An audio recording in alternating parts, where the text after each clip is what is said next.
Hello बच्चों, let's read this question. So this question says energy levels ABC of a certain atom corresponding to increasing value of energy.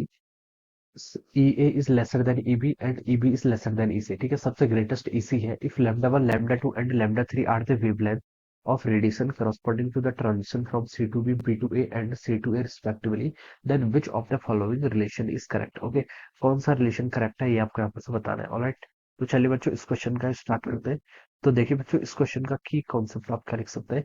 आपको बताना है कि कौन सा relation आपको यहाँ पर करेक्ट है. ऑलराइट, आपको यहाँ पर वेवलेंथ, तो एनर्जी डिफरेंस लिख लीजिए बेसिकली. ठीक है, वेवलेंथ पता नहीं वेवलेंथ का रिलेशन कहाँ से आता है आपको, बेसिकली एनर्जी डिफरेंस से आता है. ठीक है, तो हम यहाँ पर से एनर्जी डिफरेंस कैलकुलेट कर लेते हैं. क्या क्या गिवन क्या हुआ है.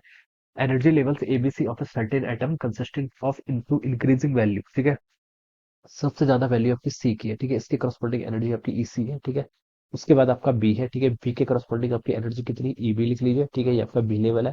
उसके बाद क्या आपका ए है. ठीक है, ए ये आपका ये है. ए के करस्पॉन्डिंग आपकी एनर्जी कितनी, ई है. ठीक है, ये आपका ए लेवल है. ये तीन लेवल आपके यहाँ शो कर दिए.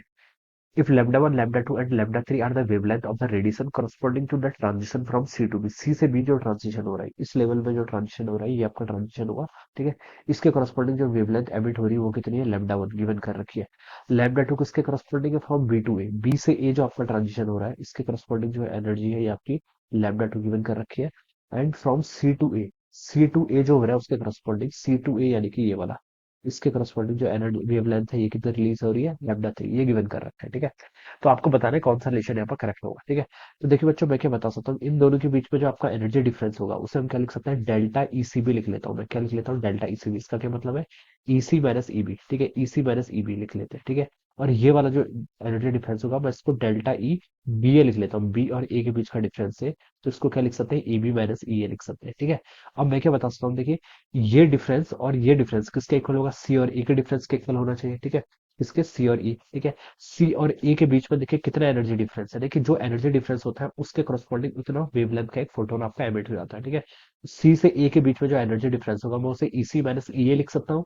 और ईसी माइनस ए किसके इक्वल होगा, जो आपका फोटोन रिलीज हो रहा है उसके करस्पॉन्डिंग. ठीक है, हमने बेसिकली पढ़ा हुआ है. देखिए अगर आपका कोई ट्रांजिस्टर, कोई इलेक्ट्रॉन क्या करता है, ट्रांजिशन करता है. ठीक है, एन एफ से एन आई स्टेट के बीच में. ठीक है, तो ये क्या करता है कि इन फोटोन को एमिट करता है और इस फोटोन की एनर्जी कितनी होती है, E is equal to H C by lambda. ठीक है, लैम्डा. ठीक है, जहां पर एनर्जी डिफरेंस होता है एच सी बाय लैम्डा के इक्वल होगा, तो यही मैं यहाँ पर लगा रहा हूँ.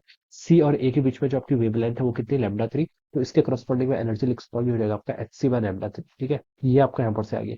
ये किसके इक्वल होगा, सी और बी के बीच का एनर्जी डिफरेंस प्लस आपका बी और ए के बीच का एनर्जी डिफरेंस, इन दोनों एनर्जी डिफरेंस के इक्वल हो जाएगा. ठीक है, अब सी से बी के बीच में देखिए कौन सा फोटोन आपका इमिट हो रहा है, लैम्डा 1 वेवलेंथ का, तो मैं इससे लिख सकता हूँ यहाँ से H C by lambda 1 plus आपका देखिए बी से ए के बीच में कौन सा फोटोन एमिट हो रहा है, लैम्डा 2 वेवलेंथ का, तो इसको मैं लिख सकता हूँ एच सी बाय लैम्डा 2. ये मैं यहाँ पर से ऐसे लिख सकता हूँ. अब यहाँ से देखिए आपका एच सी तो कॉमन हो जाएगा, क्या आ जाएगा, 1/λ3 इज इक्वल टू 1/λ1 प्लस 1/λ2. ठीक है, तो ये हो जाएगा. और आपसे क्या पूछ रखा है, लैम्डा रेशो बताना लैम्डा 3 के टर्म में. तो देखिए लैम्डा 3 कितना हो जाएगा, लैम्डा 3 आप बेसिकली लिख लीजिए lambda 1 lambda 2 divided by lambda 1 plus lambda 2. जैसे हम रेजिस्टेंस को ऐड करते थे पैरेलल में जब होते थे, ठीक है, या फिर कैपेसिटेंस सीरीज में होते थे, तो सीधे हम इनको ऐसे मल्टीप्लाई करके ऐड कर लेते थे. ठीक है, तो ये इसका आंसर हो जाना चाहिए. तो इसको देखिए अगर हम मैच करें तो ये आपका देखिए ऑप्शन बी से मैच कर रहा है. किससे, ऑप्शन बी से. So we consider option B क्या होगा इसके corresponding right answer. So I hope you all understood this concept. All the best and thank you.